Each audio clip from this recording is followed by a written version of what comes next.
indicated earlier on, we do have Minister Chrissy in the meeting and the DG for the department.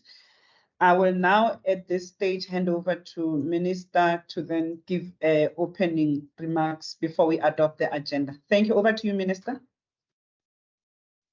Thank you very much, DDG, and good morning to everybody. I'm just hoping that I'm reaching the end of my current load shedding cycle and that very shortly my bandwidth will improve. Can I just check, DDG, whether I am audible?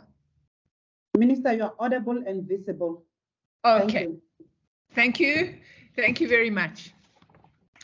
Colleagues, I think today is quite an exciting day because it's the day on which we are formally launching our Wildlife Wellbeing Forum. And many of you have participated for some time in defining the terms of reference and the operational procedures of this forum. And we want to thank you very much for doing a lot of the background work that makes this forum a reality today. Let me say at the outset that this forum is being established during, I think, what we could all agree is a very important time for the biodiversity sector globally and also in our country. At the end of last year in December in Montreal, the Convention on Biological Diversity signed a historical agreement, namely the Global Biodiversity Framework. And this framework has three very important aspects. The first is the recognition of the science that suggests that human and ecosystem sustainability require 30% of the land and 30% of the sea being placed under protection by 2030. Secondly, the convention agreed that local communities must share in the benefits of conservation. And lastly, a groundbreaking agreement that the intellectual property of indigenous people must be recognized. There was also agreement, although this was a little bit more yet to be defined, shall we say, that developed countries must assist developing countries in achieving their global conservation targets. Now, in response both to our own domestic situation and to this very significant international breakthrough, in March this year, our government adopted our white paper on conservation and sustainable use of South Africa's biodiversity, which is going to help us to domesticate the Kunming-Montreal Agreement. Our white paper has 4 objectives, namely the conservation of biological diversity, secondly, its sustainable use, thirdly, equitable access, and finally, the issue of benefit sharing to ensure that the country's biological resources serve our national interest and transform the biodiversity sector. Now, I raise these issues this morning because these major domestic and international developments provide the overall framework within which I hope that this consultative forum will develop a clear work plan to guide its operations. Now, you all know that this forum has its origins in the recommendations that were made by the high-level panel that was set up to review policies, legislation, and practices relating to the management, breeding, hunting, trade, and handling of elephant, lion, leopard, and rhinoceros.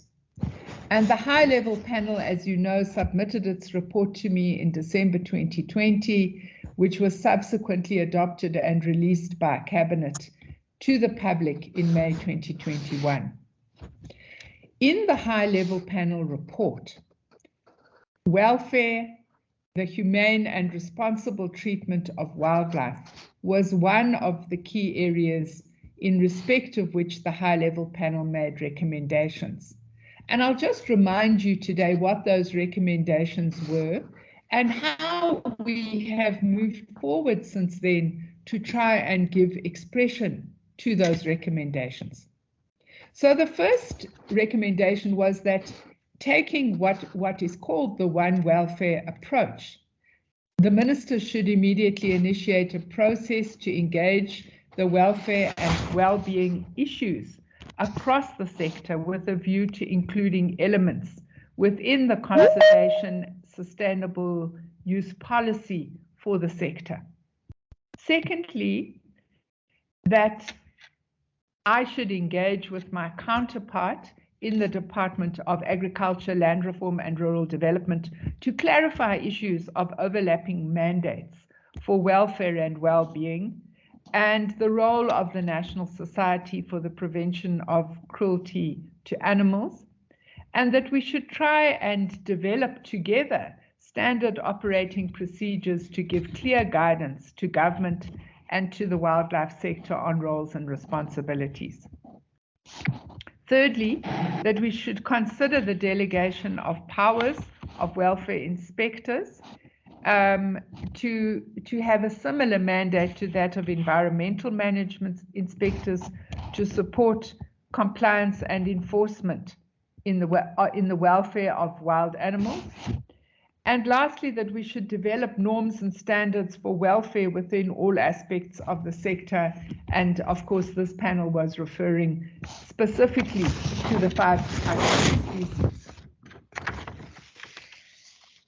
Now, in order to implement these recommendations, the high-level panel suggested that we should establish an integrated wildlife welfare unit to address institutional arrangements in terms of responsibility for welfare, to address poor cooperation between industry, rescue groups, welfare organizations, and welfare inspectors, and that although the establishment of this particular forum in this exact format was not recommended by the panel, we have, and I will explain why, we have decided to adopt this forum as a means of implementing the high-level panel's recommendations. Now, there have been certain important legislative and policy developments since the outcome of the high-level panel. And the first of those was that the National Environment Management Biodiversity Act, NEMBA, has been amended through the National Laws Amendment Act of 2022 to include, amongst others, a well-being mandate that will guide and enable me to prohibit certain activities that might have a negative impact on the well-being of wild animals. Now, I should say to you that this Amendment Act, Omnibus Amendment Act, was passed by both the National Assembly and the National Council of Provinces, and it's sitting with the President, who has to gazette a date when it would come into operation. And we are awaiting that process at the moment. The second, and I think important development, is that as one of the key outcomes of the high-level panel report, Cabinet has approved the publication of the final white paper on conservation and sustainable use of South Africa's biodiversity, And this has been confirmed that it can be gazetted for implementation. The white paper has, amongst other things, pronounced on issues relating to the well-being of wild animals, and it will be critical for this consultative forum to include welfare, to study exactly what the white paper says with regard to the definition of well-being, so that it can further guide your work. Now, colleagues, there have been other developments, and I think one would want to specifically refer to the consultations that our department has been having with our sister department of Agriculture, Rural Development and Land Reform. And this department, as you know, has the mandate for animal welfare.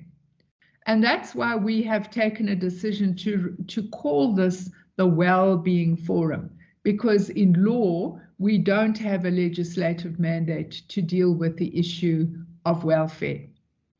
But we have had a whole range of meetings with our sister department, and the consequence of those meetings has been that we have now got a signed MOU between ourselves and the Department of Agriculture, which allows for cooperation on a number of issues, animal well-being being one of those areas of cooperation.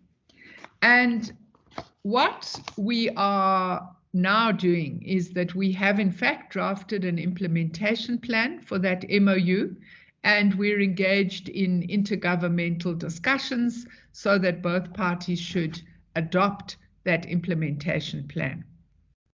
Now, what does this mean for this forum? And really what it means is that it's important for this forum to start to investigate more deeply what an integrated approach to welfare and well-being would look like, and how, in the context of this MOU and also in the context of its implementation plan, we can start to develop a common approach to the work of our inspectorate, and also to facilitate greater cooperation between all of the authorities operating in this space.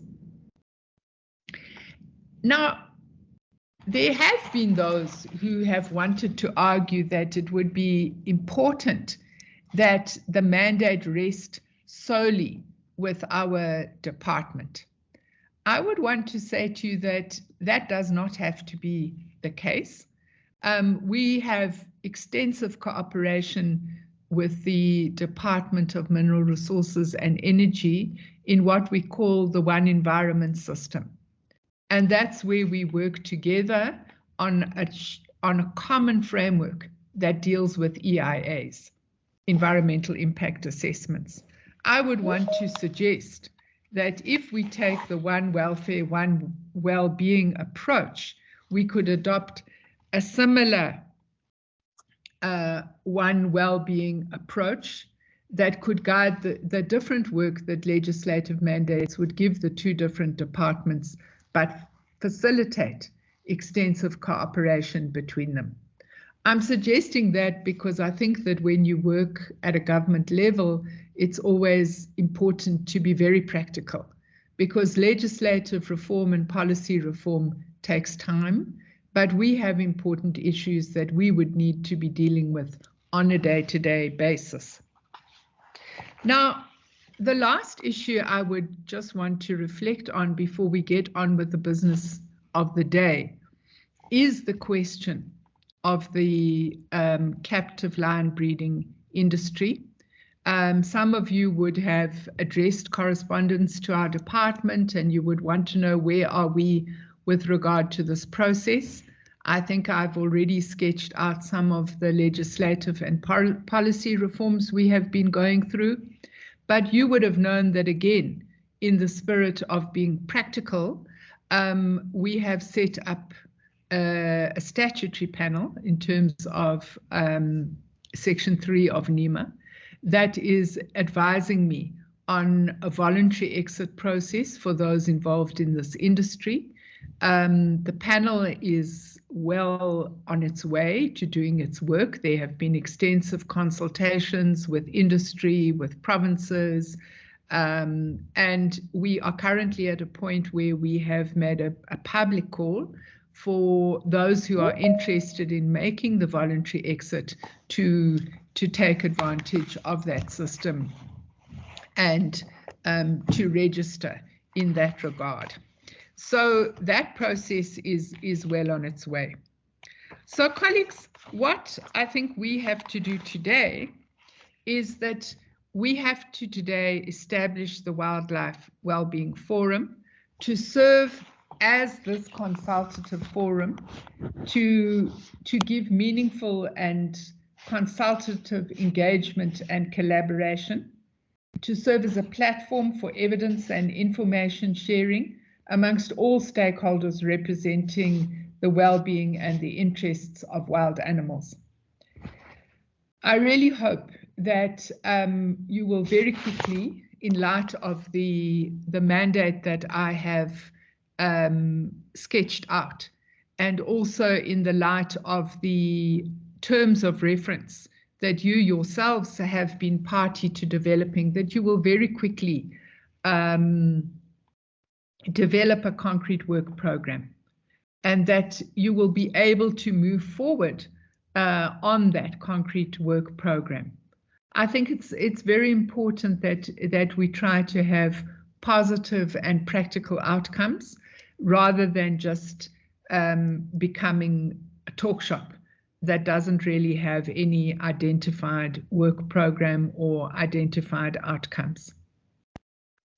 Now, let me say that I would want to make a suggestion today, because when I looked at your terms of reference, which I had considered in the past, I did have one concern. And that concern was that the terms of reference as currently crafted really exclude those organizations that are directly involved with a conservation mandate. I have actually taken the liberty of including those organizations in our meeting today, because I think that it would be very important as we move forward that we work together with organizations that have a direct conservation mandate. And I will accordingly be asking you to consider to amend the terms of reference so that organizations directly involved in conservation can be members of this forum. I think that when you look at the white paper, we talk about the well-being not just of individual animals, but of species. And I think that that is where the conservation sector comes in, and the conservation sector would be very important in this regard. Colleagues, let me pause there in terms of opening remarks, and I will be listening in with great interest to today's discussions. Thank you very much. Thank you very much, Minister, for those opening remarks, and also at a high level starting to outline the purpose of this forum and why it exists, and further indicating to us the areas that we need to consider in terms of amendments to the terms of reference, which I take it that the members will take that into account. We are now going to move to item 3 on the agenda, which is the adoption of the agenda. Can I request that the agenda be splattered on the screen? Thank you very much, so that everyone can see the agenda. So item 3 on the agenda is the adoption of the agenda.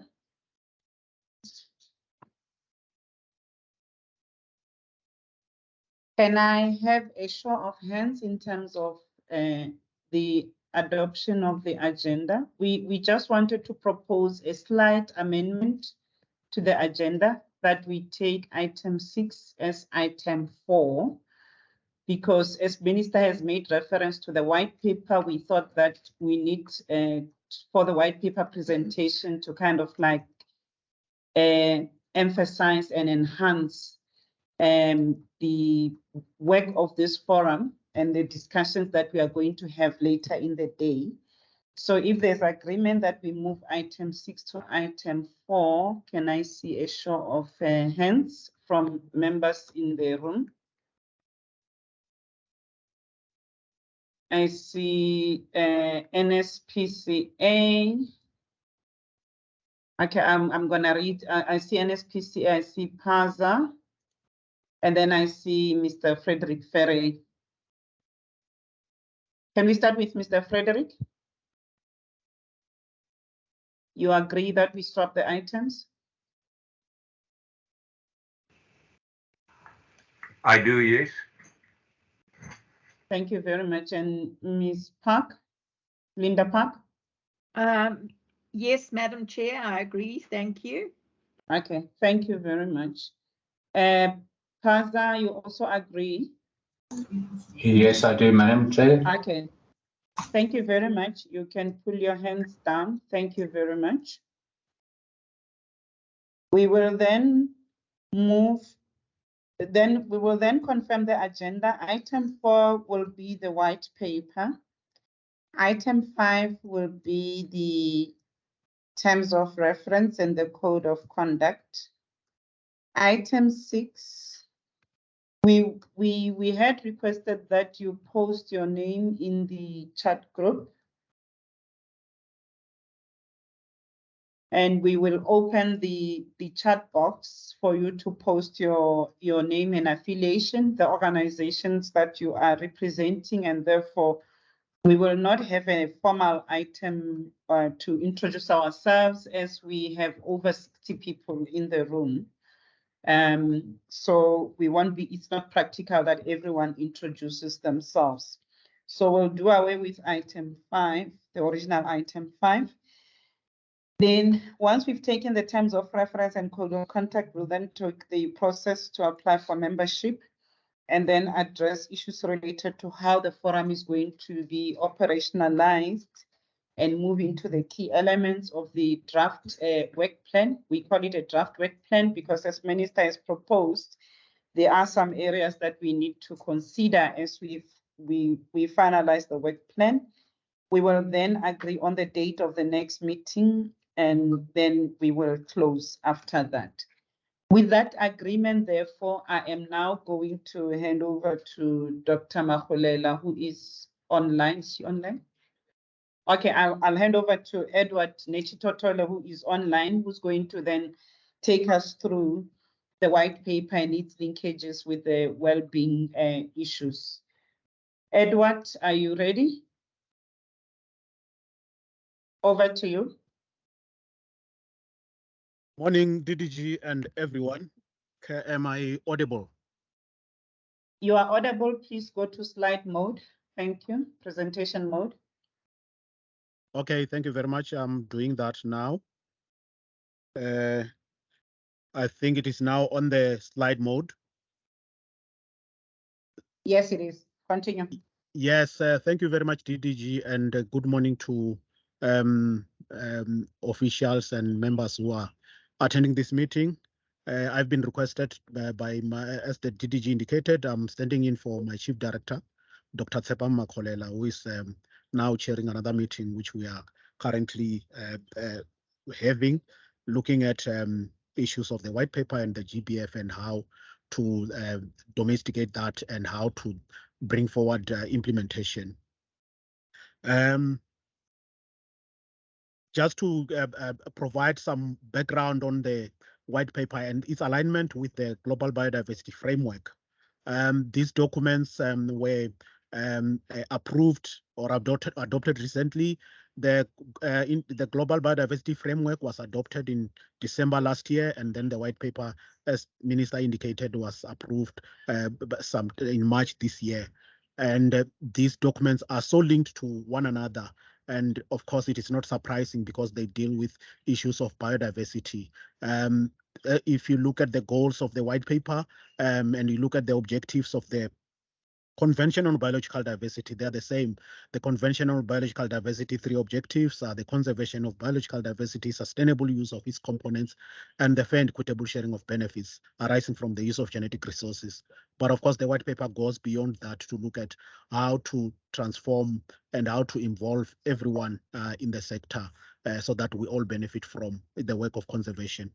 So with regard to the issues relating to the well-being of animals, the white paper does refer to this, and this work is referred to under goal 1, which is about conservation. So the policy objective, there is one policy objective under this goal, which is relevant to the work of the forum, and of course within the global biodiversity framework there is also one target that is specifically looking at how to manage the conflicts of human-wildlife conflicts. So can you still hear me? We can move to the next slide. I think you can move to the next slide. Thank you. I'm trying to move and it's not moving. It's moved. Yes, yeah. Thank you. Sorry about that. So just to share with you the approach towards implementing these documents, because we are to implement them together, and the idea is to contribute towards the 30 by 30 conservation of terrestrial and 30% of marine environment. But within that, we need to look at the needs of the people. We need to look at how benefits can be shared. We need to look at how sustainable use, and we also need to look at conservation. So this is a process that we'll be following, and then somewhere within the process, there will be need for development of an implementation plan for the wildlife for the wildlife well-being forum, and of course with the involvement of everybody until this work has been accomplished, until there is a comprehensive implementation plan that covers everyone that can be brought forward. So as I indicated, this is the goal from the white paper, which is about enhancing biodiversity conservation, where it is anticipated that all biological diversity and its components are to be conserved. And the policy objective that relates to the work of the forum is that the well-being of we need to promote well-being and human practices, actions, and activities towards wild animals. So wild animals, whilst we conserve them, we need to take care of them. We need to handle them with care, where the expected output is that well-being of wild animals, of individual animals, and populations of animals are integrated into biodiversity policy, legislation, tools, and practices. The next one is that ethical practices and standards are incorporated into wildlife management and use in South Africa. And the third one is that education, capacity building, and awareness of animal well-being and associated concerns build collaboration across the sector. So that's the kind of policy outputs that are expected under this policy objective.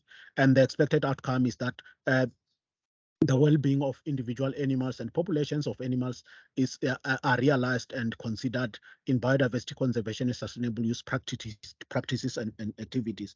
So this will then provide guidance on the development of the implementation plan for the Wildlife Wellbeing Forum. I have also looked at the implications for the forum from the point of view of the global biodiversity framework, as I indicated, and in relation to goal 1 of the white paper.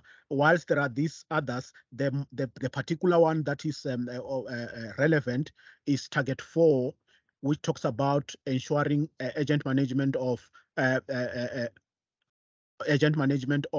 actions that do cause to halt the extinction of a species. But it goes on to say, and I'm sorry it is not captured here, that wildlife, there is a need to effectively manage conflicts between human and wildlife in order to make sure that we coexist, we exist together with animals. So that is one target that is very relevant to the work of the forum. So the next slide, yes. So thank you very much. That's my presentation, and thanks. Thank you very much, Edward. We had thought that we needed to share with you and also to demonstrate that even in the white paper, there is provision for consideration of well-being issues. As indicated, we are engaging in a process for the implementation of the white paper and the global biodiversity framework. And in the next few months, we will be undertaking consultations, and some of you, I'm sure, will be able to be part of those consultation processes that we will be engaged in. And therefore we'll welcome your inputs as we engage in that process with stakeholders in implementing the global biodiversity framework and the white paper. So for the purpose of this forum, we would propose that the forum seriously consider how it's going to make its contribution in the implementation of the global biodiversity framework and the white paper also, so that we can get stakeholder inputs in terms of how we move forward and ensure that the global biodiversity framework and the policy are implemented. Can we then move to the next? So that presentation was just for the forum to then note, and also note the process that we will be engaged in also. And further communication in terms of how we are going to drive the process will be made available through our respective platforms, including the website of the department also. Can we then move to the next item, which is the... Flora, can I suggest at this point we just pause and see whether there's any contributions or questions? Because I think after this, we're going to be getting more into the operational nitty-gritties. Oh, okay. Thanks, Minister, for that. We can allow questions for clarification or inputs at this stage. Can I have a show of hands?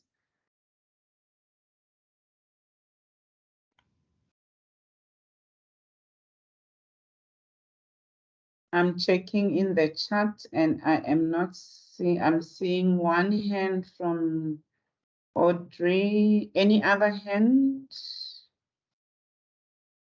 That is the only hand we will take. Over to you, Audrey. You can introduce yourself also. I know you have posted in the chat, but you can just still introduce yourself again. Good morning, Chair, and good morning, Minister and colleagues. Thank you for taking my question.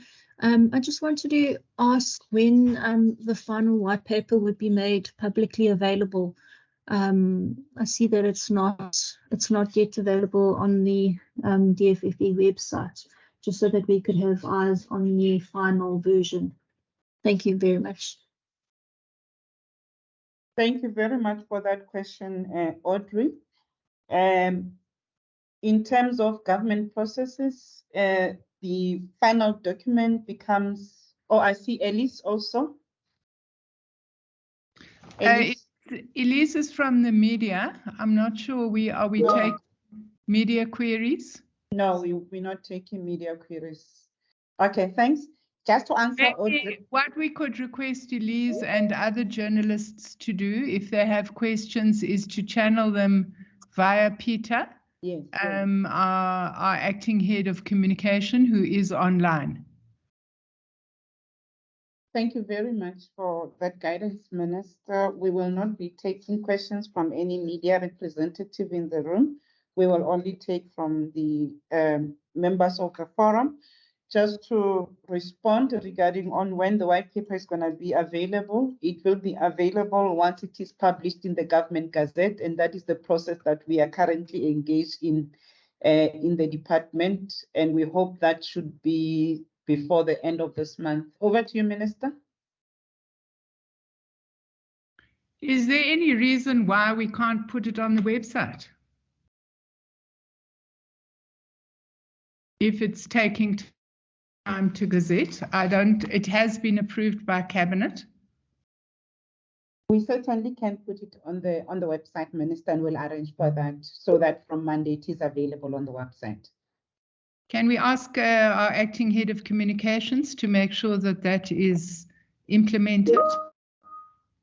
Yes, he is shaking his head, Minister. Thank you. I hope he's nodding his head, not shaking. English is not my first language. He's nodding his head in agreement, Minister, and by Monday it will be on the website. Thank you very much. Thank you. We then can move to the next item on the agenda, which is the approved terms of reference and the code of conduct. And I'll hand over to, oh, sorry, Tony has put in his hand a little bit late. Tony, if you can introduce yourself and your question. Yep. Thank you very much. My name is Tony Gerrans. I'm the Executive Director. You broke a little bit there, Tony. I don't know whether it's your connectivity. I'm sorry, can you hear me more clearly now? Yes, we can hear you now. Yes, sorry about that. Thank you. My name is Tony Gerrans. I'm the Executive Director of HSI Africa. I want to say thank you to Minister Creasy for the presentation. I have a question related to this issue of mandate for welfare. There is case law, which specifically the NSPCA Lionbone judgment, which speaks to the question of responsibility to consider welfare. So I do understand that the mandate for welfare rests with the Department of Agriculture, Land Reform and Rural Development. But we understand that case law saying that animal welfare must be considered by all agencies of government in decision making. And we don't hear the Department of Environment, Forestry and Fisheries ever referring to that case law as enabling law to empower the administration of wildlife with due regard to welfare. My question is whether the department recognizes that law, because it is never mentioned in any of the presentations regarding wildlife welfare. Thank you.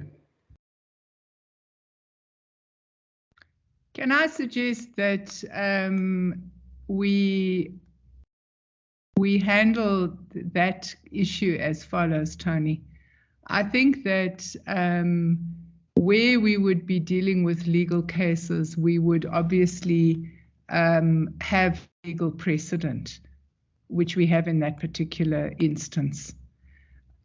What we are trying to do is we're trying through this forum to develop a constructive relationship with the department that has the legislative mandate.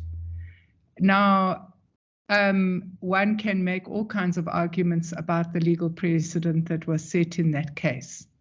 But my own view is that it's much better where you have overlapping mandates to develop a cooperative rather than a competitive relationship.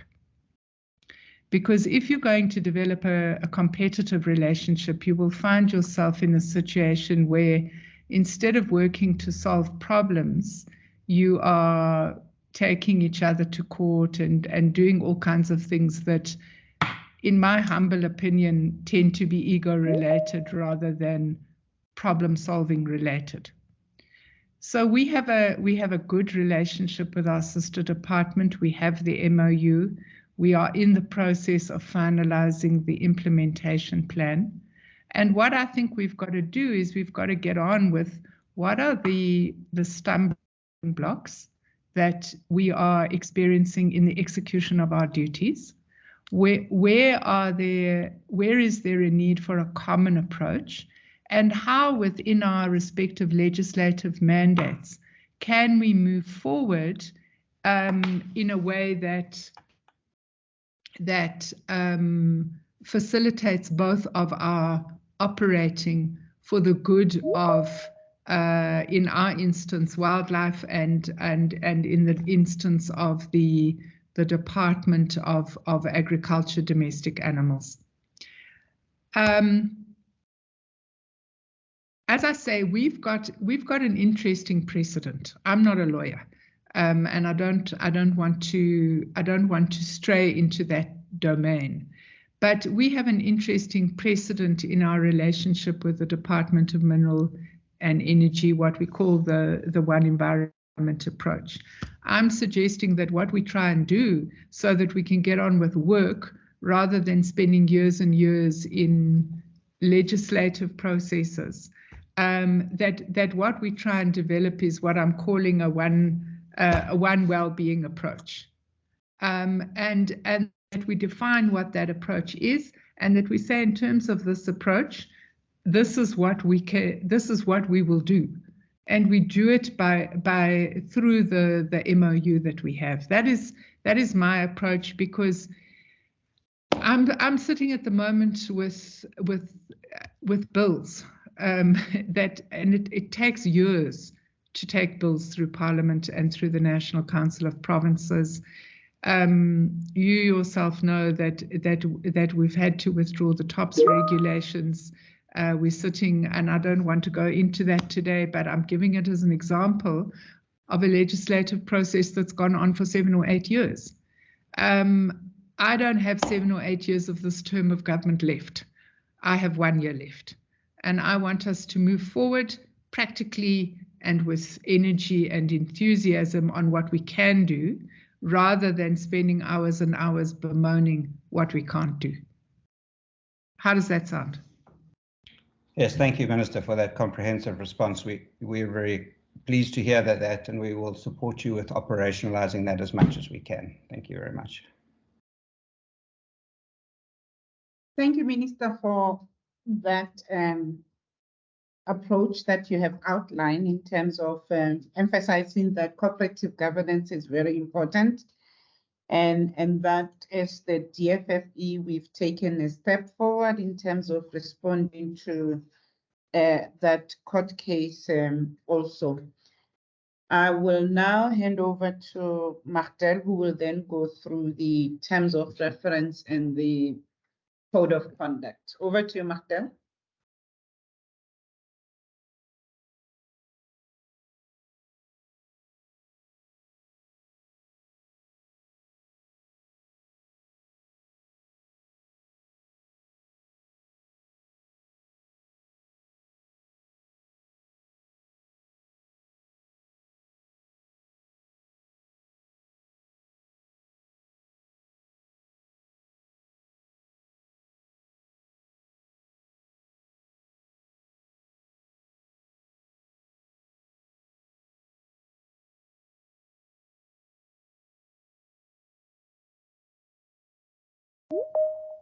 DDG, am I the only person who can't hear Magdo?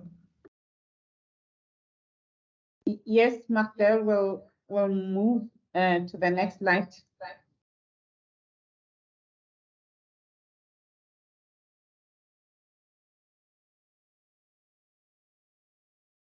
Can you hear her, DDG? Because I can't. Okay. Minister, can you hear me now? Loud and clear. Also, thank you. Now, thank you. Good morning, Minister and DG, everybody in the meeting and colleagues. So I'm just going to take you through key aspects of the terms of reference without going into detail of that. The Minister already indicated that it's established with the approved terms of reference, so we can now formally commence with our activities. Very broadly, the context for the establishment of the forum, the things that sort of informed the establishment of the forum. Minister referred to the high-level panel's recommendations. There were a number of them. I'm not going to go into them, but very specifically, there were a few recommendations on relating to the well-being of wild animals, and then also one specific recommended action proposed by the high-level panel that would allow us to effectively implement these recommendations was to explore the establishment of an integrated wildlife welfare unit. So this forum is not necessarily to the same extent that was envisaged by the high-level panel for specific reasons, but this is basically an outcome of that particular recommended action. Also, the various court judgments relating to welfare of wild animals, and specifically the notion that welfare of wild animals is linked to their conservation. There were a number of requests by non-government organizations in the past for the establishment of a platform for meaningful engagement. And then Minister referred to the amendment of NEMBA, or the Biodiversity Act, that I'm not going to repeat. But all of those are different events that informed the establishment of the Wildlife Wellbeing Forum. Next slide. Then on the purpose of the forum, Minister highlighted that, so I'm not going to repeat all of or the extensive purpose.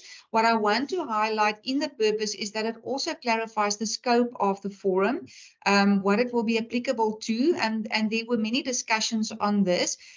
So the work of the Wildlife Wellbeing Forum will be applicable to wild animals in the wild, or in the legislation we refer to extensive wildlife systems, and also to wild animals in captivity, or what we refer to as controlled environments. And it will include indigenous wild animals as well as non-indigenous wild animals. And so the terms of reference then go further and outline the objectives and the functions of the forum, and also the values and principles that would guide the work of the forum. So I don't want to go into detail what those objectives and the functions are, but I want to maybe just indicate that one of the functions, for example, and that is quite important, is for members of the forum to participate in our legislative and policy development processes, and to provide inputs on those.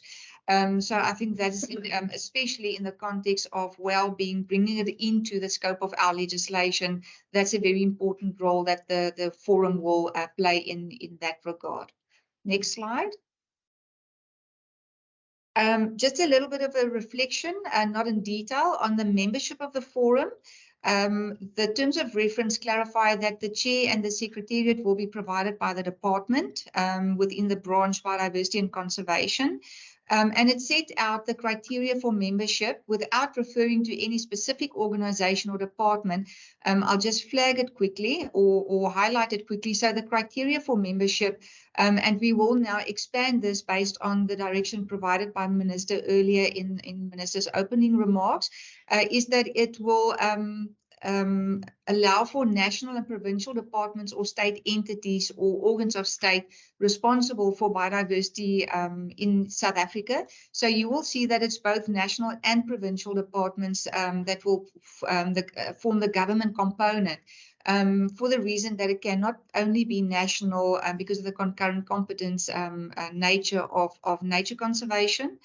Then also provision is made for national or provincial departments or state entities responsible for animal well-being or for the welfare aspect. And for that reason, there are various colleagues from our sister national department invited to the meeting, and also from other components in the government or the state entities relating to well-being or welfare.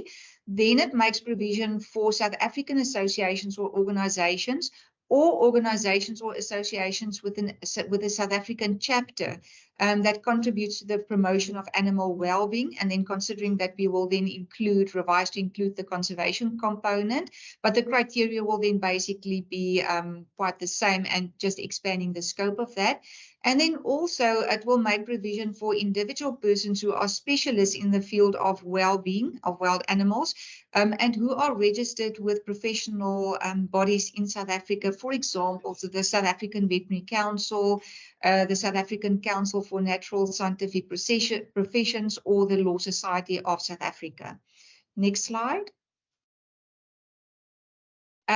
There's also a procedure for the application of membership, and I highlighted this area specifically because we will deal a little bit in more detail on this one later on in the agenda, but there's quite an extensive procedure provided in the terms of reference of how a person or organization can become a member. The representation that is provided is that each member will be entitled to 2 representatives. In the case of the department, the terms of reference are clear that the chair and the secretariat do not form that representatives, so that that component of the department will then be outside the representation. And then the terms of reference also provide grounds and the procedure for discontinuation of membership. And this is mostly based on the conduct of a member. You can see that in the terms of reference. And you will also see when we flag a few of the areas in the code of conduct a little bit later on that it links up to the conduct of members. But there is a very formal specific procedure how to deal with a discontinuation of membership in the unlikely events that will arise. The terms of reference then also provide for operational procedures. I just want to flag a few of them, not going into much detail. It clarifies that the operational and the reporting period for the Wildlife Wellbeing Forum will be from 1 April of any particular year to the 31st of March in the following year, and that corresponds with the financial year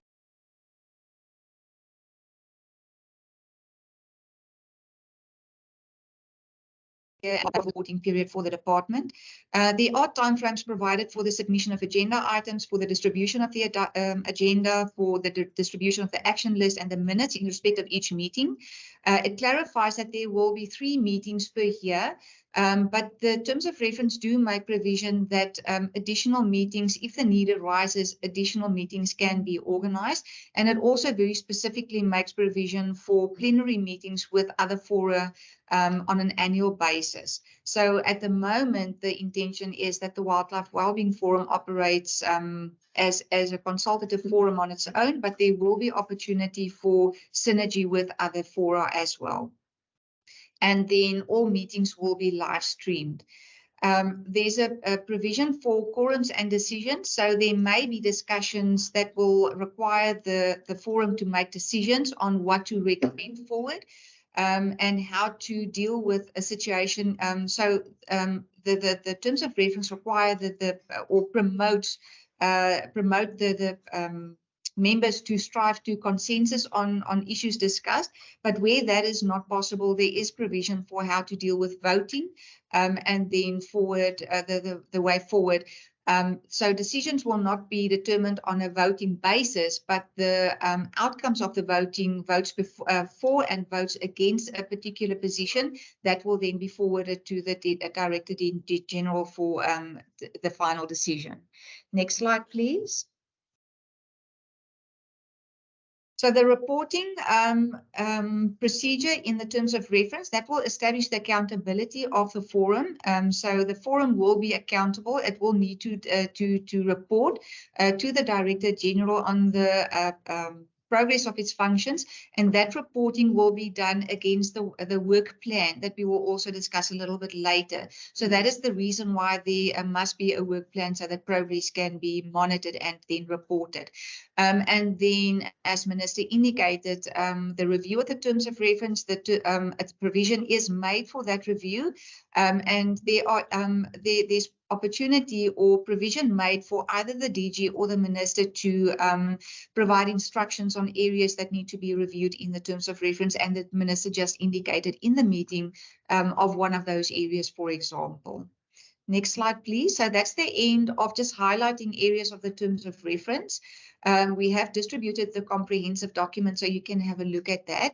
And then there's just a very few areas, key areas of the Code of Conduct that I want to highlight for members, that each of the members, and then obviously the representatives of each member then agree to, that there will be no discrimination against any other representative of a member in the discussions of the meetings.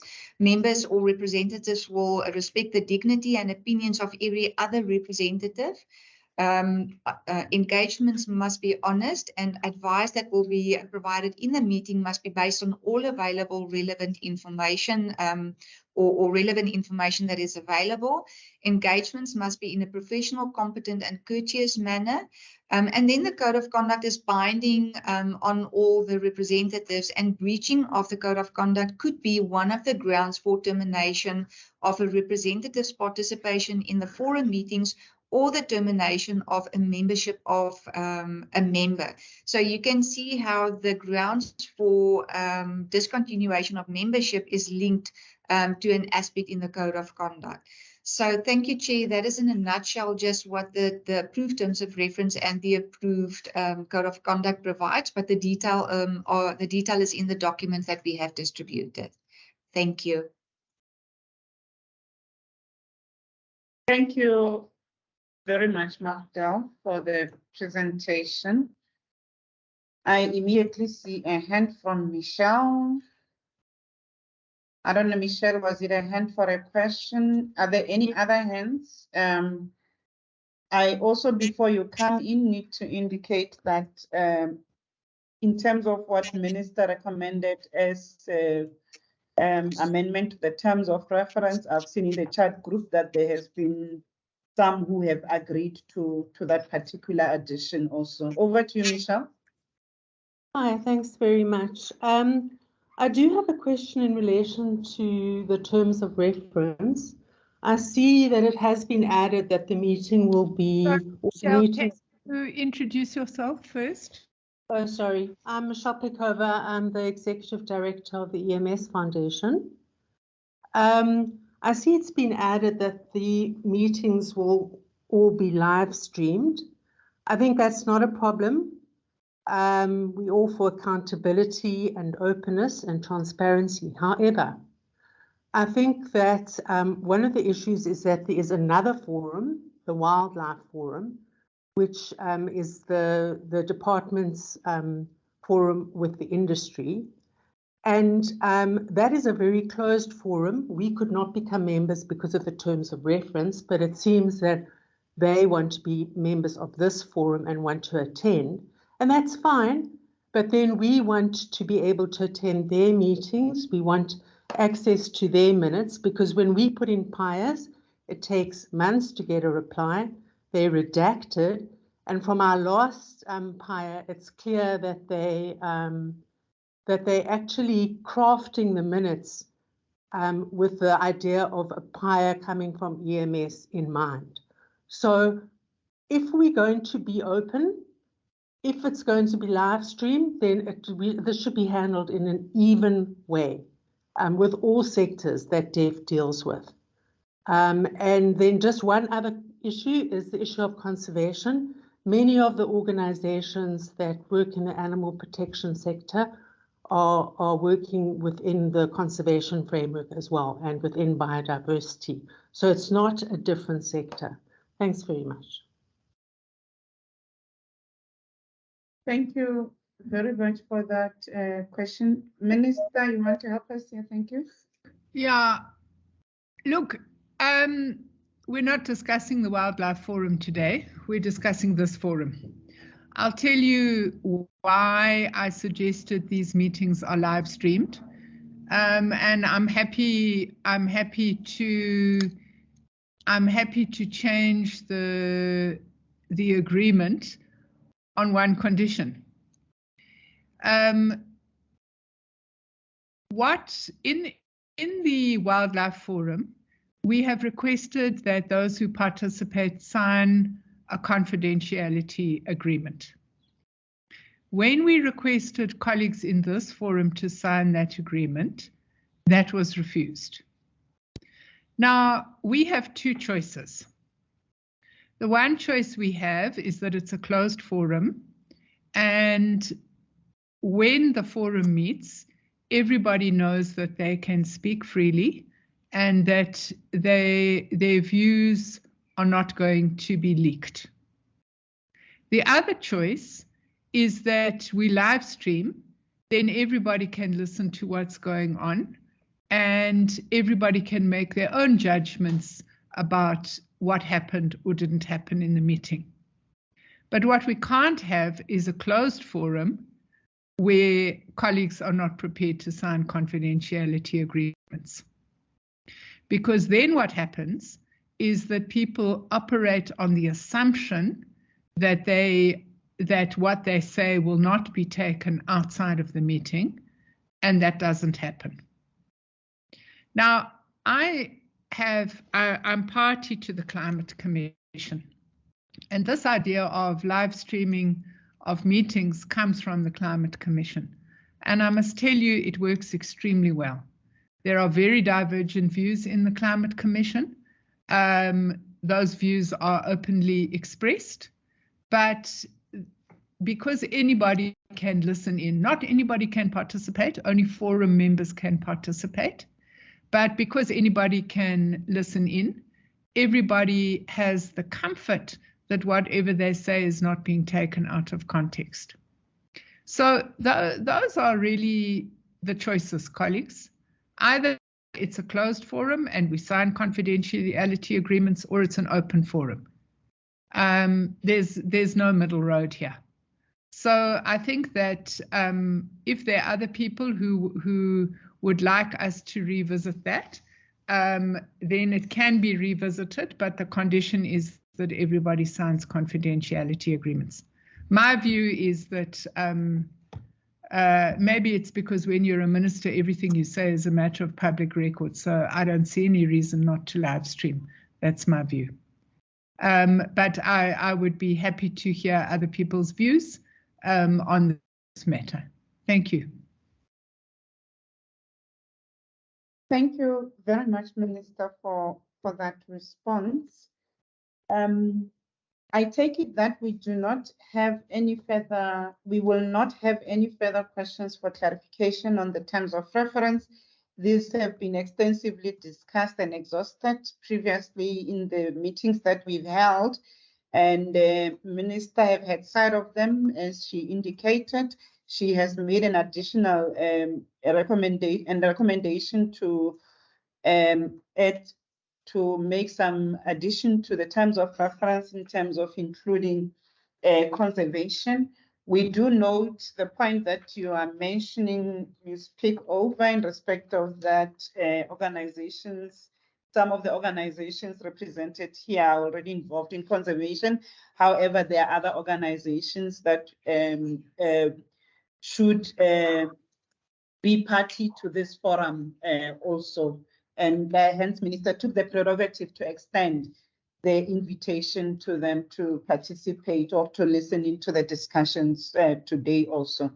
Thank you very much for that. We now can move to the next item. Mr. Steve Smith, your camera was briefly on, now it's off. Thank you very much for switching it off. Can we then move, and then can we then adopt those terms of reference with the amendments and the code of conduct? If you can just react with a show of hand, that will be fine. And then we move to the next item, which is now on the process to apply for membership. I see 2 hands, 3 hands for, I'm going to limit that to 4. Annelie Klute, John, Gareth, and Frederick, if you can introduce yourself when you speak. Thank you very much. Annelie, you have, or you put your hand down. Are you still going to talk? Okay. We'll move to John. Thank you, Chair. I adopt the TOR and the code of conduct. Thank you very much. Mr. Gareth Bath, if you can introduce and where you come from.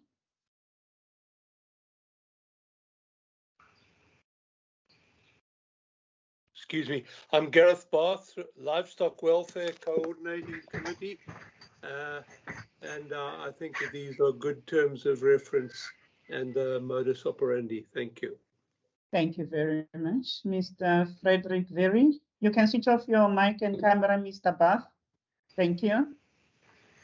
Yeah, I'm Dr. Eric Farina. I'm the chairman of the South African Veterinary Association Wildlife Veterinary Group. And yes, I think this is, we support and we adopt the code of conduct as it has been presented.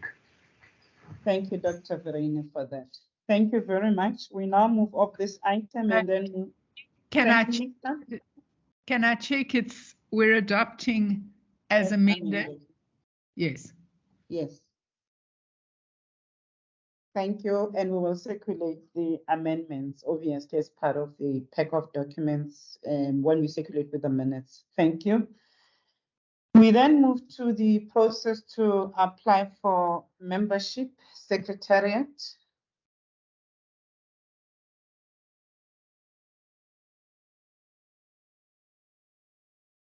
Thank you, Chair. And I will be standing in for my colleague from the Secretariat today. I just want to check if I'm audible. Can everybody hear me?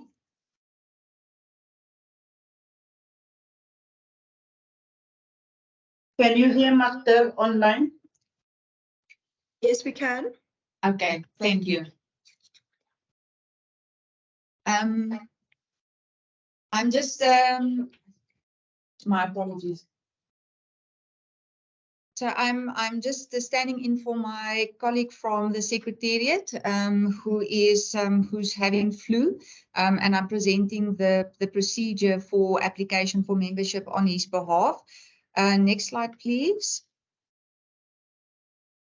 So the presentation will just reflect a little bit on the composition, criteria for membership. There are some overlaps, so there's some information that I will highlight and some that I will skip. The procedure for lodging the applications for membership, the procedure to evaluate and consider the applications for membership, and then there's a few other critical provisions or important provisions that we just want to highlight. Next slide, please. So this is the one area I already presented on this or reflected on this earlier on in the terms of reference. So what I haven't indicated is that the Deputy Director General, who's the chair of this meeting, will also be the chair of the meeting. She's the DDG for Biodiversity and Conservation. So the DDG will be generally the chair of the Wildlife Wellbeing Forum meetings, and then the Secretariat will also be provided by the branch Biodiversity and Conservation. In the event that it is not possible for the chairperson to chair the meetings, then the department may nominate an alternative person to chair the meeting if the designated chair is not available. On who the members are, there's just a definition included in the terms of reference of what is a member, and I think I've sufficiently reflected on that when I presented the terms of reference, and then also what do we mean with a representative. So basically the member would be the organization or the entity, whereas the representative is the person that will be representing that department or organ of state or association or organization. Next slide, please. So the criteria for membership, this is one area that I'm not going to repeat. I have dealt with it in the previous presentation, but what I want to highlight is the very last bullet is that the forum must strive to meet the objectives, or the members must strive to meet the objectives of the Wildlife Wellbeing Forum. Next slide. So when it comes to lodging an application, is that an application, and we will highlight what are the documents that need to be submitted in support. A complete application must be submitted to the Secretariat, and that application must be signed off by either the head of the department or the head of the organization or the CEO or the president. Whoever's the head of that entity must sign off in support of that specific application. And then the documents that need to be submitted would be a signed letter of the application on the letterhead of the organization or the applicant. Just an indication of the membership of the organization, and including if there are any affiliate members. If there's a constitution and a code of conduct of the member, then that must also, copies of that must be provided. An indication of the contribution of the applicant or the member that applies for membership, how that member or that organization contributes to the well-being of wild animals, and also previous work conducted in the space. An indication of the capability or the practical experience of the representatives, the persons who will be representing the member in the meetings in the field of animal well-being, because one wants to just have an indication of the contribution in the discussions by the particular representatives. And then also if there's registration with say, for example, as a non-profit organization, in terms of the Non-Profit Organizations Act or the Companies Act, then it's just proof of that application or that registration. You will see that that is a requirement in the Code of Conduct when it comes to NGOs. Next slide, please. Then the procedure for evaluation and consideration of the applications. The first step would be that the Secretariat would do the screening of the application against the terms of reference, and then make a recommendation. And that recommendation by the Secretariat will then be done at the first meeting after receiving of the application, the first meeting of the forum following that. And then the Secretariat will present the recommendation, the information and the recommendation to the members of or the representatives of the forum. And if it's deemed necessary, the applicant can then request at the next meeting to make an oral representation if it's deemed necessary to augment the application, or the members can request that if they deem it necessary. The members or the representatives will then consider the recommendations by the Secretariat, the documentation that has been submitted, the supporting documentation, and then the representatives, the meeting, will then make a collective recommendation on the decision whether to grant or not grant membership, and that recommendation will then be submitted to the DG to make the final call on allowing the membership or not allowing it. If there's not unanimity to grant membership or not to grant membership, that application will be put to a vote. And as I've indicated earlier, the vote will not determine whether the application is approved or recommended or not recommended. It's basically to get an indication of how many of the representatives are in favor or not in favor. But then that voting, the outcome of the vote, together with substantial reasons for voting against or voting for, must then also be provided to or submitted to the Director General to make an informed decision on that.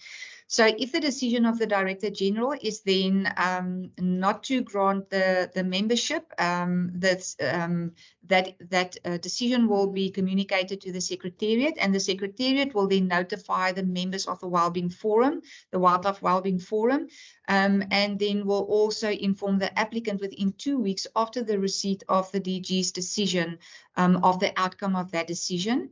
And if the decision of the DG is to grant membership, then the applicant will be informed. The members of the Wildlife Wellbeing Forum will also be informed, but then the Annexure 1 of the Terms of Reference will then be updated accordingly. So basically, Annexure 1 will be a working document as an annexure to the Terms of Reference, and then every time after an application process has been concluded, Annexure 1 will be updated with the inclusion of an approved application. Next slide, please.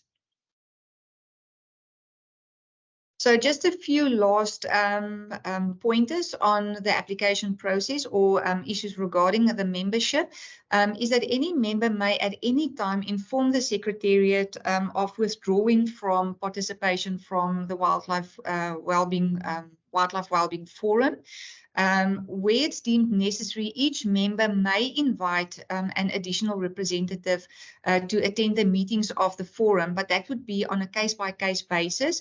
It would be communicating that to the chair, and then that additional representative would not be, have the right to vote. It would participate in the meetings because of a particular expertise on the subject matter, but the two nominated representatives, if there's any voting, the two officially nominated representatives of that member will then do the vote, but each member will have only one vote.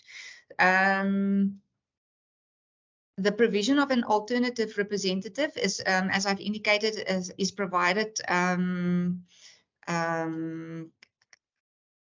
My apologies. So provision for an alternative representative can be made, or provision is made for an alternative representative of a member to attend the meetings if the delegated representatives are not able to do that. And then in that particular case, if the nominated representatives cannot attend the meeting, then the designated representative will have voting rights. So the voting rights will then be transferred to that person. Lastly, the DG is afforded the powers to discontinue membership of a member or participation of a particular representative of a member, and the grounds and the procedures are comprehensively outlined. So that touches on the area that I indicated in the terms of reference, where provision is made for discontinuation of membership and the grounds to do that. So that will lie with the DG. Thank you, Chair. That will be all. It's just a brief outline on the procedure to apply for membership and issues around the membership. Thank you very much, Marcel, for that presentation on the membership. There you have it. You have seen this before, so this is not new because this is what we discussed previously. And this is for noting, and I would like to believe that there should not be any questions necessarily related to these issues related to membership then. This is also included in the terms of reference. So this, as much as we have already adopted the terms of reference, it therefore implies that we've also adopted the membership procedures to the process to apply for membership to the forum also. Thank you very much. I take it that we've noted that.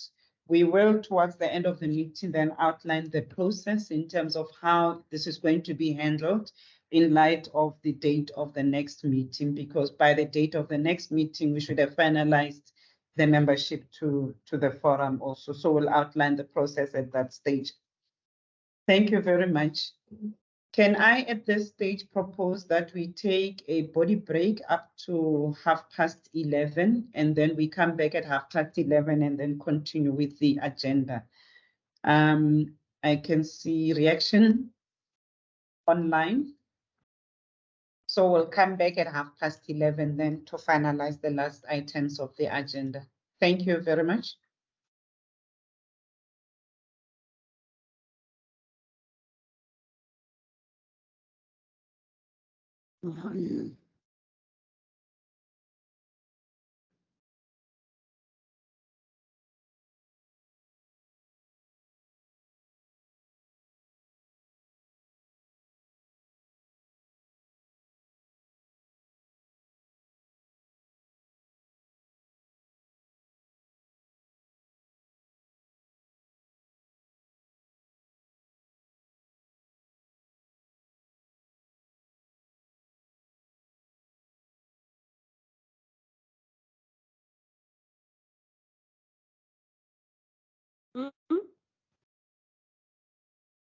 Uyu wakeriwa onto.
Okay, thank you, everyone. We hope that we all have taken a body break or a break.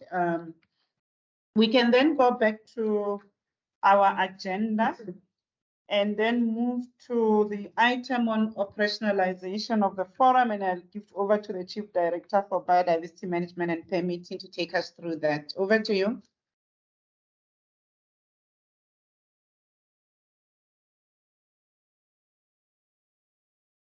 Thank you, DDG, and good morning to the Minister, DG, and members of the forum. So having adopted the terms of reference and code of conduct, and also having gone through the procedure to apply for membership, I think it's now time to get down to the business.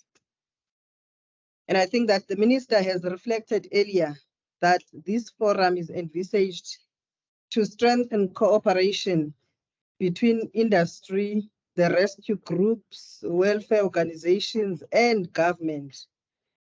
And therefore, we do need a concrete work plan as a prerequisite for a structured and focused engagement that should then guide the relationship. And that work plan will then serve as a means of holding all of us accountable. And therefore, we need to have time-bound actions. So the work plan is a means of operationalizing the Wildlife Wellbeing Forum. If you can move to the next slide. The next slide just indicates a very brief roadmap in terms of us effecting such operationalization that we envisage. And how we have conceptualized this whole process is that the attendees of the previous meetings, as well as today's meeting, would then submit their applications for membership to the Secretariat. And we believe that this will provide a formal, structured, and defensible process for the establishment of the forum. As you'll appreciate, the complexity of our sector.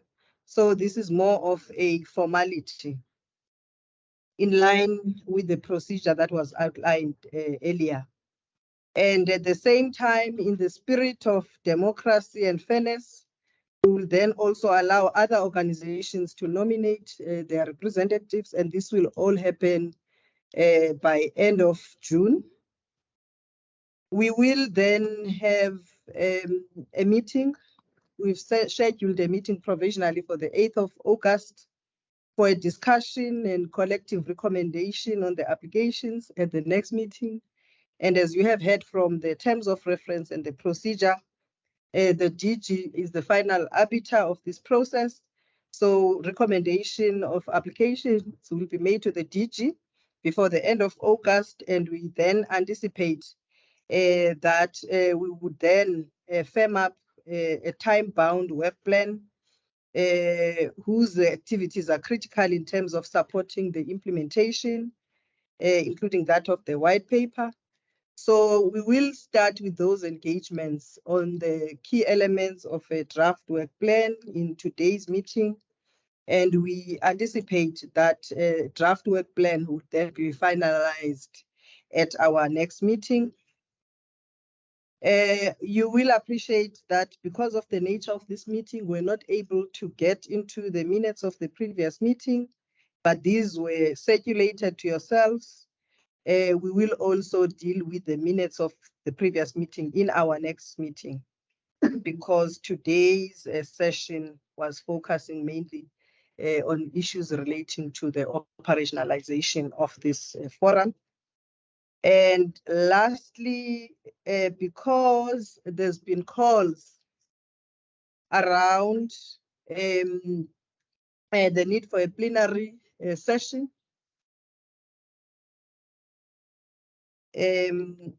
with the Wildlife Forum, we have also accommodated that between January and March 2023. Thank you. Thank you very much. for that. At this stage, I'm going to request the Minister if she has some inputs to make.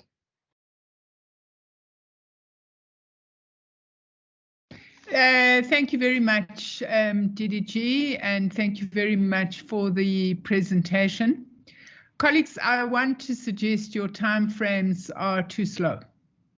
I don't think that it can possibly take 6 months to decide on the membership of this forum. We already have colleagues who have been working together. I think that we should, by the end of this month, have a preliminary working forum based on all those who have been participating to date. And we've already agreed that the conservation organizations who are in the meeting today can be part of that forum. So my view is that the department cannot delay the work of this forum. If the department doesn't have capacity, then the department would need to ask the forum to continue on a voluntary basis. But these timeframes are not on, and I certainly won't accept them. So let's agree that those who have been participating to date are members. Those who the 5 big conservation organizations we invited today are also members. The forum must start work and must develop its work plan. If DDG you're too busy for the forum can always nominate a chair who can chair the meetings in your absence, as provided for in the terms of reference. But I can't possibly begin to accept that this forum only starts to work in January this year. These matters are urgent and I require the forum now. Thank you. Thank you very much, Minister, for the guidance. And therefore, with that guidance, we will then move everything forward by a month so that we can start to get the forum to be operating. And we are now working on revising the dates, which therefore means that if we are moving everything by a month, we will have finalized the nominations by end of May, and ensure that possibly by June or towards the end of June, we then start with our formal meeting where real work will then start. And in that meeting, the meeting which will then finalize the work plan. So thank you very much for that guidance, Minister. Can we then move to the work plan itself? The proposed work plan can be flighted, the draft one, which we are making it available for consideration and identification of other elements that we need to be adding onto the work plan. So this is a proposal for the work plan that we are putting on the table for the forum. And the work plan is building on the terms of reference, just so we indicate that. And the first thematic area that we are looking at is the policy environment, where the objective is then to create policy certainty that will inform the future development of legislation and other tools. And the target there is continuous participation in the consultation processes, particularly in respect of implementation of the white paper and of the white paper also. We will welcome elaboration of these areas as we have identified them and additional elements that the forum may want to contribute to. In that respect, I will request that I go through it and then we can then come back to it. I take it that it was circulated.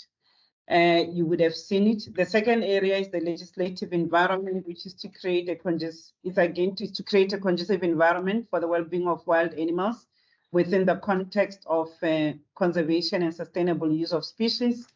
And this also is looking into continuous participation in consultation processes on the legislation issues and related processes, such as reviewing the TOPS list. Then the other area is advocacy, which is about promoting the development and implementation of a modern integrated approach to the well-being of wild animals, and also to improve the understanding and application of well-being of wild animals, as well as, if you can scroll again, as well as incorporation thereof into policy and legislation practices. The other area is synergy, which is around to provide a platform for consultation and improve collaboration among relevant government departments, entities, and stakeholders within the wildlife industry. And the target here is the plenary, as proposed also in the terms of reference. And the next area is around the science policy interface, which is about strengthening the scientific basis underpinning policy and legislative development. And the target is to ensure that the most recent science-based research and solutions, including international best practices, are shared and applied where possible. Can we welcome comments on other elements on how we can further elaborate these proposed areas, and also an indication or proposals around what we think could be the role of government, what we think could be the role of the private sector and other stakeholders also. I will welcome hands from the meeting.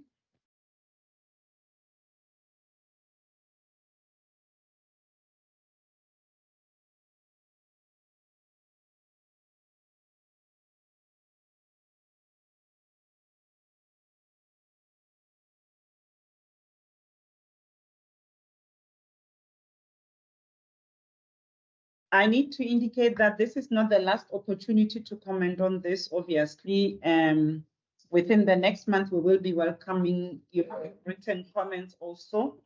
But I do see Ashley Doe's hand is up. If you can introduce yourself and which organization you come from. Ashley. Thank you very much, ma'am. Good morning, colleagues, Minister DDG. I would like to maybe just put one aspect on the table for consideration, and that is to look at perhaps preparing a first draft of the well-being regulations that are envisaged under NEMLA. Through those amendments, ministers empowered to make regulations on well-being, and it might be an appropriate long-term target for this forum. Thank you. My apologies, sorry, I'm Ashley Dorr from the Endangered Wildlife Trust. Thank you very much, Ashley, for that input, which we are noting and will certainly consider and take into account. In actual fact, that is quite a very progressive suggestion that you are making, because as you will be aware, in the NEMLA bill, we have made provision for well-being. Minister, over to you. And Stefania Falcon also. Minister, over to you. Thank you very much, DDG. I want to suggest that we do need to think about our approach to this one well-being approach. We've talked about the need for an integrated approach, and I think that it would be very important for this forum to be inputting on the integrated approach between the two departments, DALRAT and DFFE. And I think other matters that would have been raised with regard to what then might be the role of different inspectors. So I think that consideration must be given to this one well-being approach and an integrated approach between the two departments. Thank you. Thank you, Minister, for that input. Also, in respect of what the forum can implement and can contribute in respect of the relationship that we will, or the cooperation that we will be building with Dialogue in respect of the integrated approach. Also, we will certainly add that also to the work plan. I see Stefania Falcon and Tony again. If you can introduce yourself again, Stefania, over to you. Yes, thank you very much. I'm Stefania Falcon from the Wildlife Animal Protection Forum South Africa. I just wanted to ask to please turn on the chat so that representative can put in a question or statements. Thank you. Thank you very much. We will do that. And Mr. Tony Gerrans. Thank you. Yes, speaking to the draft work plan and also the Minister's previous remarks about moving the work of this committee forward with due speed, I'd like to propose that it's my view that 3 meetings a year is going to be entirely inadequate for us to be able to offer a meaningful input on this wide-ranging topic. So I'd like to please ask that the frequency of meetings be reconsidered.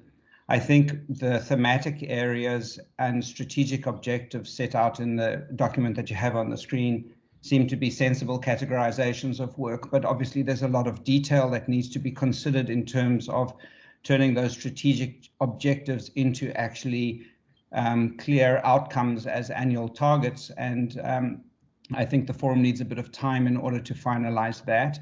And my third point is, does the administration of this forum contemplate that there will be a substantial amount of work that happens between meetings? Because there are lots of issues that need to be discussed within the group, but there's clearly a lot of work that needs to happen outside. So speaking again to Minister Creasy's view about looking at the question of the one welfare framework, I think that's a very positive suggestion, but that does require some good consideration and how the tensions between welfare and other policy objectives are going to be resolved. So my request then is that we might consider making this forum schedule of work more aggressive so that the adequate time can be put in so that we can make a meaningful contribution in these areas, and also that the question of the annual targets be revisited with a view to having some specific measurable work outcomes in that column. Thank you.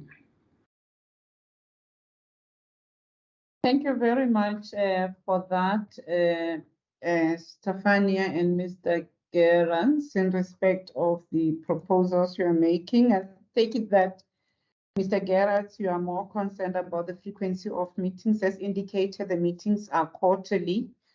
Admittedly, since we are setting up the forum, it could be that for the balance of the year, we might need to meet more than is quarterly. But however, I think we will then have to meet on a quarterly basis once we have finalized the work plan and the work starts moving. Minister, I see you are up. Can I suggest for the rest of this year, this forum needs to meet monthly? I think that meetings could be set down for 2 hours, and as has already been suggested, work could proceed in between meetings on a voluntary basis. But I think that if we're going to get this work up and running for the next 6 months, this forum must meet monthly. Thank you. Thank you very much, Minister. We will look at the practicality of that, because in the next month we will be starting with the consultations on the white paper and the global biodiversity framework also, and the team will also be involved in that. But it's something that we certainly will consider going forward, and we will ensure that the work that we are doing, and I need to say to the forum also, Minister will be kept informed throughout as we proceed and with the work of the forum also. Thank you very much. So we will then envisage that by end of this month or early June, there is going to be a meeting then, which will then kickstart the work of the forum so that the forum can start to do its work. So I'm just confirming that we will confirm a date of the next meeting to be by end of May or early June, since we are at the beginning of May now, and we will then confirm dates of the subsequent meetings also. Can we also then welcome other comments, if any? We are noting all the comments that are being posted in the chat group also. And we have noted all the other items that needs to go into the work plan, which we will be looking into also. And they will also need to take into account, as indicated, that this is not necessarily the only forum that the department or the branch is running, and that some elements of what this forum is doing may be considered elsewhere. We have made provision for plenary. It could be that some items that you are proposing to come into the work plan of this forum could go into the plenary that will be happening once a year also. Okay, thank you very much. I'm not seeing any more hands, and therefore I take it that we will then be welcoming more comments. We are noting the comments as posted in the chat, and then we will also welcome comments to the Secretariat also after this meeting, and then we will then finalize and meet begin end of the month or beginning of June.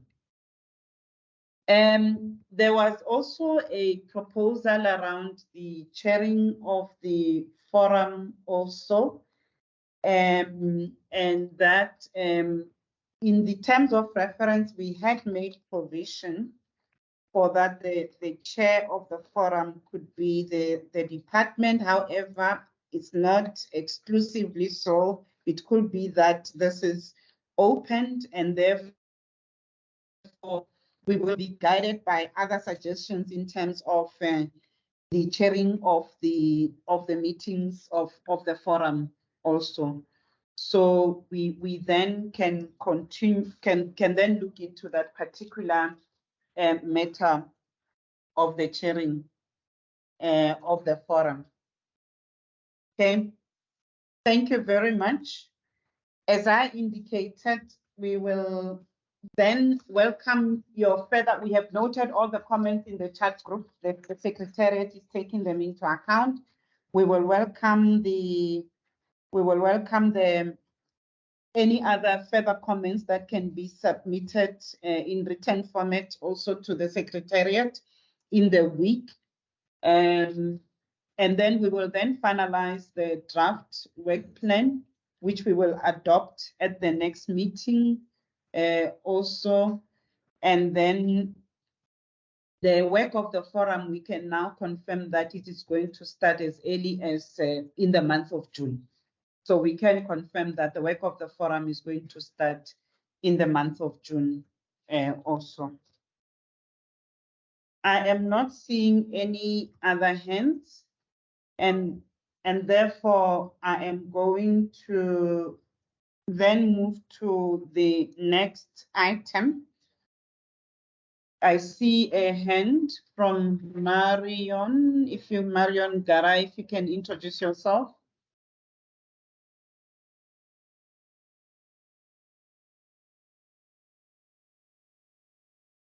I think your mic is off, Marion.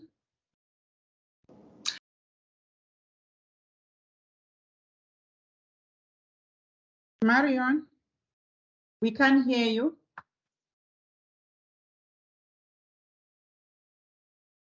Can you hear me now? Yes, we can hear you now.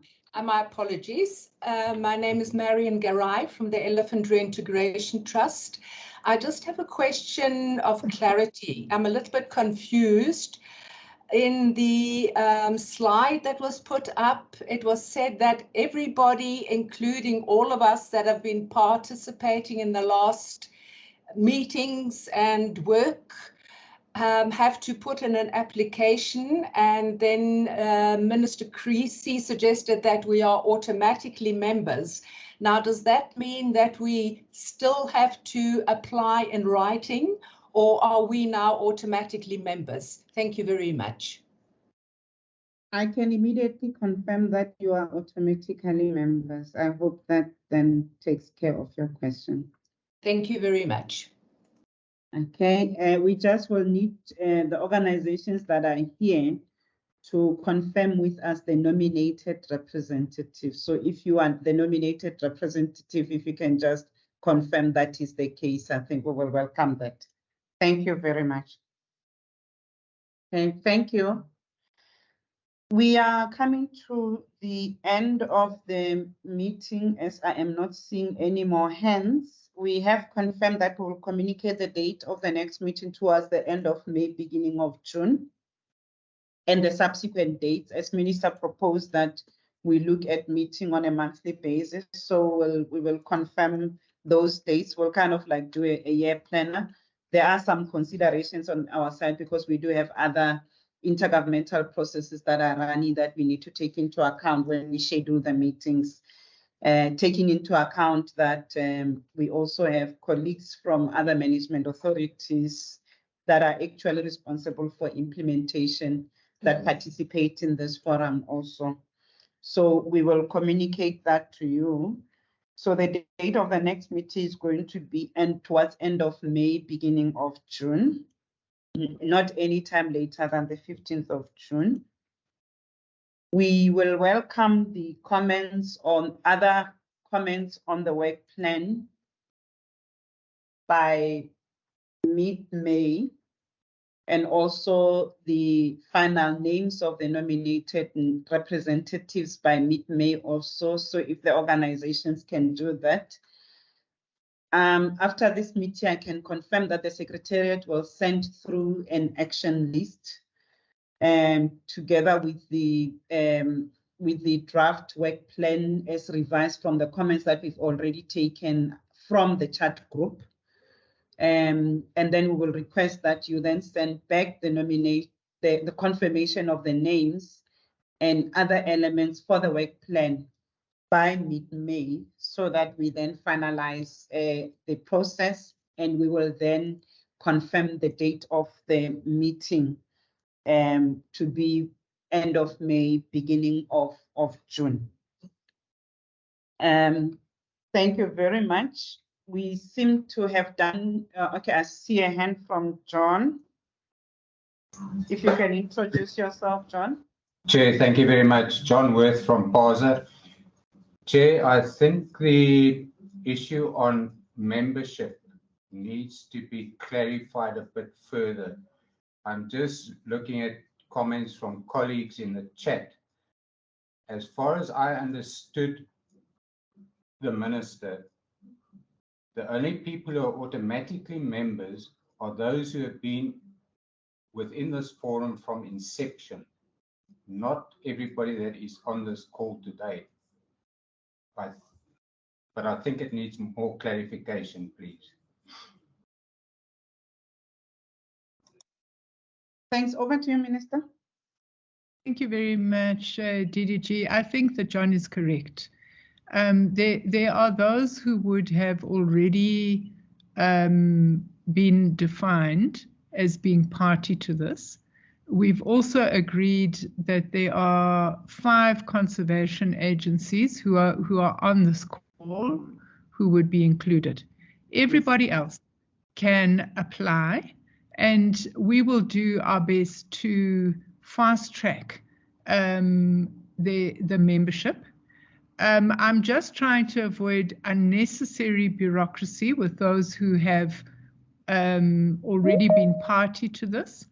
And I think that what we will do, we've listened to some of the questions, and what I'm suggesting we would do is that we will communicate in writing with those organizations who have been here since the beginning, and we are also open to other organizations who would want to apply for membership.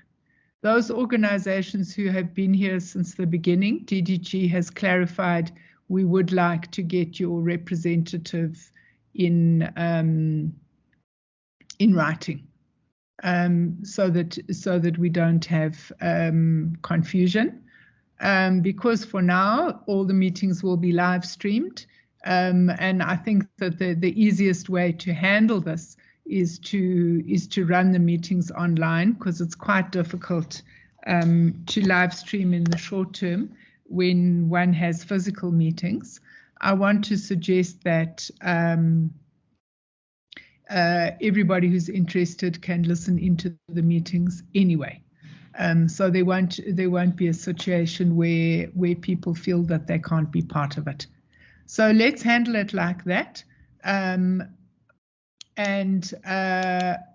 we will then communicate with all of you in writing. Thank you. Thank you very much, Minister, for that clarification that you have provided and confirmed.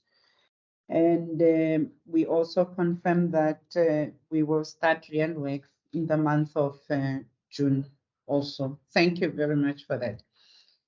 We have now come to the end of the meeting. I see a hand from an observer. We had explained earlier on that we are not allowing observers to be asking questions. If you have any question, please direct it directly to the department and we will respond accordingly. On that note, let me take the opportunity to thank you all for the contributions that you have made in the meeting. We are certainly looking forward to cooperating with you in this forum as we try to provide a better policy environment in respect of the well-being of animals. I also take the opportunity to thank the Minister for her availability. We know, Minister, that you have a very tight program, but we thank you very much for providing guidance and also the marching orders for us in terms of the work of this forum going forward. Let me also thank my colleagues from other government departments and entities and the provincial authorities that are also here, that are responsible for policy implementation. I think that they have heard some of the views that you have put forward, and we'll start thinking through how we can better implement policy in respect of the well-being of animals. And on that note, thank you very much, everyone, and our meeting is now adjourned. Thank you all.